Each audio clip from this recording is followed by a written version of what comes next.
السلام علیکم ورحمۃ اللہ وبرکاتہ۔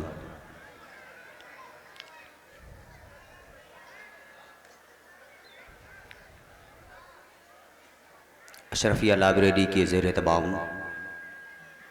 63واں سالانہ عظیم الشان جلسہ بنام جشن عید میلاد النبی صلی اللہ علیہ وسلم، اس بابرکت محفل کی صدارت محسن قوم علامہ امجد علی صاحب قبلہ استاذ جامعہ عربیہ فیض العلوم، قائد جلسہ حضرت علامہ زبیر القادری صاحب قبلہ استاذ جامعہ فیض العلوم، خطیب ذی وقار حضرت علامہ احمد رضا صاحب قبلہ منظری بریلی شریف، فصیح اللسان نیر برج فصاحت علامہ حجت الاسلام صاحب قبلہ رضوی ناظم اعلیٰ مدرسہ عاشقان رسول دہلی، بارگاہ رسالت مآب صلی اللہ علیہ وسلم میں نذران نعت پیش کرنے کے لیے شہنشاہ ترنم جناب ندیم رضا فیضی جھارکھنڈ، واصف شاہ ہدا جناب ساجد رضا چشتی زنگی پور، ان کے علاوہ جامعہ عربیہ فیض العلوم کے اور اس علاقے کے ذمہ دار علماء کرام کو دیکھیں گے بھی آپ۔ عادت کے مطابق حمد پاک سے میں اپنی بات کا آغاز کرتا ہوں۔ مالک ہنر سبھی کو یہاں حسب حال دیتا ہے، ہنر سبھی کو یہاں حسب حال دیتا ہے، کسی کو وہ روشن خیال دیتا ہے، ہنر سبھی کو یہاں حسب حال دیتا ہے، کسی کو وہ روشن خیال دیتا ہے، وہ دے کے مرتبے جاہل گوار لوگوں کو شعور مندوں کو حیرت میں ڈال دیتا ہے،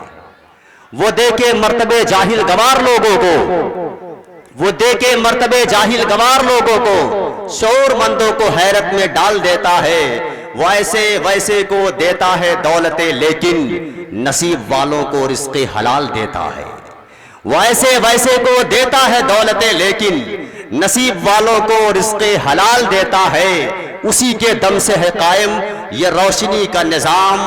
بجھے جو چاند تو سورج نکال دیتا ہے، بجھے جو چاند تو سورج نکال دیتا ہے، وہی تو ہے جو فقط ایک اذان سے اپنی، وہی تو ہے جو فقط ایک اذان سے اپنی تمام دنیا کو سجدے میں ڈال دیتا ہے، تمام دنیا کو سجدے میں ڈال دیتا ہے۔ اس بارگاہ میں یہ استغاثہ ہے کہ مالک کھلے سروں پہ میرے سائبان تو نے دیا، کھلے سروں پہ میرے سائبان تو نے دیا، تیرا کرم ہے کہ آسمان تو نے دیا، میری بساط کہاں تھی کہ گفتگو کرتا، تیرا کرم ہے میری بساط کہاں تھی کہ گفتگو کرتا، میری زبان کو زور بیان تو نے دیا،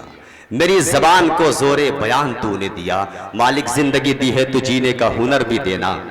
پاؤں بخشے ہیں تو توفیق سفر بھی دینا،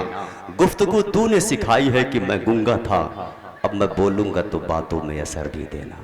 اب میں بولوں گا تو باتوں میں اثر بھی دینا۔ اعلان کے ذریعے سے آپ نے جلسے کی نوعیت کے بارے میں معلوم کر لیا ہے۔ آئیے سب سے پہلے ہم اور آپ درود شریف پڑھ لیں، اللہم صلی علی سیدنا شفیعنا حبیبنا مولانا محمد بارک وسلم، صلاۃ و سلام علیک یا رسول اللہ صلی اللہ تعالی علیہ وسلم۔ اعلان کے ذریعے سے آپ نے جان لیا کس کو خطاب کرنا ہے، کس کو نعت کے شعر پڑھنا ہے۔ جو لوگ سائیڈ میں کھڑے ہیں ساری دنیا جانتی ہے کہ آپ سائیڈ میں ہو چکے ہیں، آئیے یہاں پر آ جائیں، یہاں پہ آ کے بیٹھ جائیں، آ جائے۔ کوئی ایسی گفتگو اس اسٹیج سے نہیں ہوگی جو غیر ذمہ داران بات ہوگی، بہت سنجیدگی کے ساتھ جلسہ ہوگا، بہت سنجیدگی سے آپ کو سماعت کرنا ہوگا، کچھ آپ کو بولنا نہیں ہے، آپ دن بھر 24 گھنٹہ آپ بولتے رہیں گے، گھر جائیے گا جو چاہیے گا بولیے گا، یہاں پر صرف وہی بولنا ہے جو بولنے کے لیے جس کام کے لیے آپ پیدا کیے گئے ہیں، سبحان اللہ اور ماشاء اللہ بولنا ہے۔ سائیڈ میں جو لوگ ہیں ان سے گزارش ہے کہ اور جلسوں میں اناؤنسر کو بلایا جاتا ہے، اناؤنسر کو کہ لوگوں کو بلائے، میں آیا ہوں آج آپ لوگوں کو بھگانے کے لیے، سب لوگ گھر چلے جائیں یا تو یہاں آ کے بیٹھ جائیں، آپ کے نہ ہونے سے جلسے کی صحت پہ کوئی اثر نہیں پڑے گا۔ اتنے لوگوں کو صلاۃ والسلام تک آسانی کے ساتھ لے کے جا سکتا ہوں، یقین نہ ہو تو شعر پڑھ رہا ہوں ابھی دیکھ لیجئے گا آپ۔ مریض عشق کو